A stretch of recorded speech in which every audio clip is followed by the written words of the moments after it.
15 अगस्त के दिन मोर दोस्त ला सर और मैडम मन कहिस कि जा बेटा स्टेज में चढ़ और स्टेज में चढ़ के तक कविता सुना दू लाइन। आप मोर दोस्त स्टेज में तो चढ़ गए लेकिन कविता सुने ला छोड़ के कविता के बारे में सुना दे। कविता मैं तो बहुत प्यार करता है यार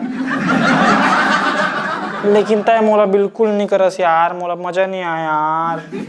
मोर दही है मोला 10 रुपए दो, 10 रुपए ले लेता यार और लेकिन बोलता है मोला बात कर यार, मोला पसंद कर यार। चलती माइक ला गुरुजी बंद कर भाई, कैसे उतर उतर उतर नीचे उतर रे। अतः मोर दोस्त कहा दे अब सर मोर पूरा नहीं हुआ, मारिया नरिया में फेंक के तोर मुड़ फूट दे, चल उतर उतर। काका टूरा है यार बतावा तो।